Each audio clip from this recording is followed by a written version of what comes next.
सेनगाव येथे वंचित बहुजन आघाडीच्या वतीनं विविध मागण्यांसाठी तहसील कार्यालयावर जाहीर निषेध मोर्चा काढण्यात आला होता। सेनगाव येथे वंचित बहुजन आघाडीच्या वतीनं जाहीर निषेध मोर्चा काढण्यात आला। यामध्ये वसमत तालुक्यातील रंजे आडगाव कार्यालयामध्ये कार्यरत असणारे तलाठी संतोष पवार यांच्यावर मिरची पावडर टाकून हत्या करण्यात आली होती। त्या पीडित कुटुंबाला न्याय मिळवून देण्यासाठी वंचित बहुजन आघाडीच्या वतीनं सेनगाव येथे जाहीर निषेध मोर्चाचं आयोजन करण्यात आलं होतं। या मोर्चामध्ये अनेक नागरिक उपस्थित झाले होते।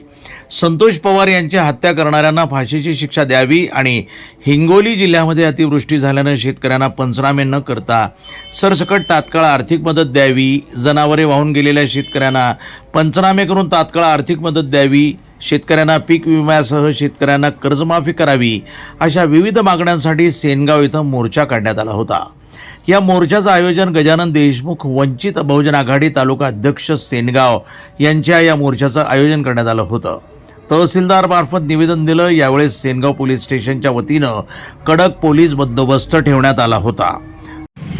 सम्राट अशोकनंतर अखंड भारताचे स्वप्न पाहणारे छत्रपती शिवाजी महाराज, ईश्वररत्न बाबासाहेब आंबेडकर व शिक्षणाचे जनक महात्मा ज्योतिबा फुले यांना अभिवादन करून ज्या महामानवाने मानवाच्या उत्कर्षासाठी प्रयत्न केले अशा सर्व महामानवांना मी अभिवादन करतो व वंचित बहुजन आघाडीचे सर्व बाळासाहेब आंबेडकर, रेखाताई ठाकूर, अंजलीताई आंबेडकर यांना दंडवत करून आजच्या मोर्चाचा मुख्य उद्देश असा होता की खरंच सरकारी कर्मचाऱ्यावर एवढा अन्याय नियोजित करून त्यांनी म्हणजे खून केलेला आहे नियोजित। कारण त्यांना मिरची आणण्याचं कारणच काय होतं? खून अचानक झालेला नाही ना हा, त्याच्यामुळं अन्याय करून जर हा खून झाला असेल तर त्या मारेकऱ्याला फाशी झाली पाहिजे अशी वंचित बहुजन आघाडीकडून आमची एकच मागणी आहे।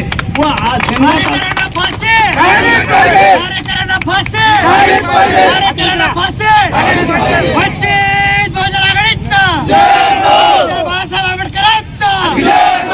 सेनगाव तालुक्यातून एवढी अतिवृष्टी होऊन आतापर्यंत ही शासन हा झोपलेला आहे। आतापर्यंत कोणत्याच प्रकारचे अनुदान किंवा आतापर्यंत कोणती म्हणजे शासनाला काहीच मागणी अशी मान्य केलेली नाही, तरी ती मागणी मान्य करण्यासाठी आम्ही हा मोर्चा आयोजित केलेला आहे। एवढं बोलून मी माझी प्रतिनिधी महादेव हरण, सेनगाव, हिंगोली, NTV न्यूज मराठी।